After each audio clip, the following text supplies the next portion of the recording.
Luxury buffet in Dhanmondi the Pan Pacific lunch, যেখানে আপনারা 1600 টাকায় পেয়ে যাবেন 200+ আইটেম। অ্যান্ড তার পাশাপাশি ওয়েটার সার্ভিস কেমন ছিল, খাবারের টেস্ট কেমন ছিল, সব কিছু থাকছে আমার আজকের এই ভিডিওতে। ফার্স্টে আমি যেটা বলবো, ওদের ওয়েটার সার্ভিস ছিল খুবই বাজে।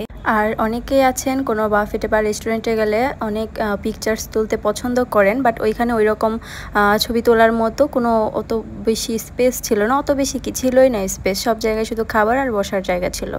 ফার্স্টে সালাতের আইটেম থেকে শুরু করি। এখানে অনেক কিছু ছিল, কিন্তু সিলেক্টেড কয়েকটা আইটেম বাদে সবগুলোই ছিল একদম খাওয়ার অযোগ্য, মানে একদমই টেস্টলেস ছিল।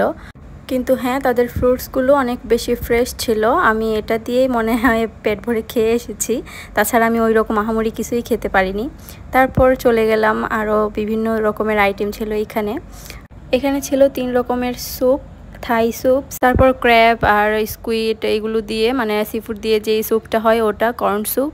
এটা হলো একটা কফি কর্নার, আপনি এখানে আপনার পছন্দ মতো কফি তৈরি করে নিতে পারবেন। আপনার যা মানে যতটুকু চিনি বা কফি দেওয়া প্রয়োজন অতটুকু দিয়ে আপনি তৈরি করে নিতে পারবেন। তাছাড়া ছিল mutton kacchi, mutton rezala, mezbani beef, chicken leg roast, momos, chowmein, আরও অনেক কিছু ছিল। Beef chilli onion, Thai vegetables, fried rice, chicken fry, wonton, অনেক কিছুই ছিল। বাট একটাও আমার কাছে ওই রকম ভালো লাগেনি, জাস্ট ফিশ ফ্রাইটা একটু ভালো লেগেছিল।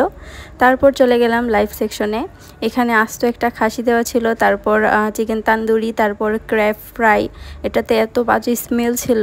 তাছাড়া অক্টোপাস ছিল আর অনেক রকমের মানে সি ফুড ছিল, বাট একটাও আমি ওইভাবে খেতে পারিনি, সবগুলোতে ব্যাড স্মেল পাচ্ছিলাম। তারপর আমরা টেবিলে অল্প অল্প করে সব কিছু নিয়ে আসলাম। ডেজার্টেরও অনেক আইটেম ছিল, বাট আমি ওইগুলোও ভালো খেতে পারিনি। কেকগুলাও একদম আহামরি যে অনেক বেশি মজা ছিল এরকম না। তারপর চলে আসলাম দোসা নেওয়ার জন্য। এখানে অনেক বড় সিরিয়াল ছিল, অনেকক্ষণ দাঁড়িয়ে থাকার পর একটা দোসা নিয়ে গিয়েছিলাম। তারপর খাওয়া দাওয়ার পর যারা পান খেতে পছন্দ করেন তারা এখানে বিভিন্ন রকম মশলা দিয়ে পান খেতে পারবেন। তারপর আমরা সব খাবার দাবার নিয়ে টেবিলে চলে আসলাম। বিশ্বাস করেন ওই রকম মানে 2-1টা আইটেম বাদে কিছুই খাইতে পারিনি।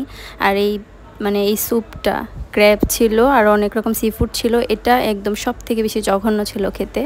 আমি শুধু এই ফ্রুটস কয়েকটা ভালোভাবে তৃপ্তি সহকারে খেতে পেরেছিলাম, আর কোনো খাবারই আমার মানে রুচিতে আসেনি, আমার টেস্ট ভালো লাগেনি। আপনাদের কাছে টেস্ট ভালো লাগতেও পারে, আপনারা গিয়ে দেখতে পারেন, বাট আমার এক্সপিরিয়েন্স ছিল খুবই বাজে। আমি আর নেক্সট টাইম কখনো যাব মনে হয় না কখনো যাব। তো এই ছিল আমার 1600 টাকায় বাফেটে খাওয়ার, দ্য প্যান প্যাসিফিক লঞ্চে সে খাওয়ার এক্সপিরিয়েন্স। তো আমি একদম সত্যি পাতি যে আমার একটা এক্সপিরিয়েন্স হয়েছে, আমি ওটাই শেয়ার করেছি। ভালো লাগলে do like, comment and share. সবাই ভালো থাকবেন, সুস্থ থাকবেন, আল্লাহ।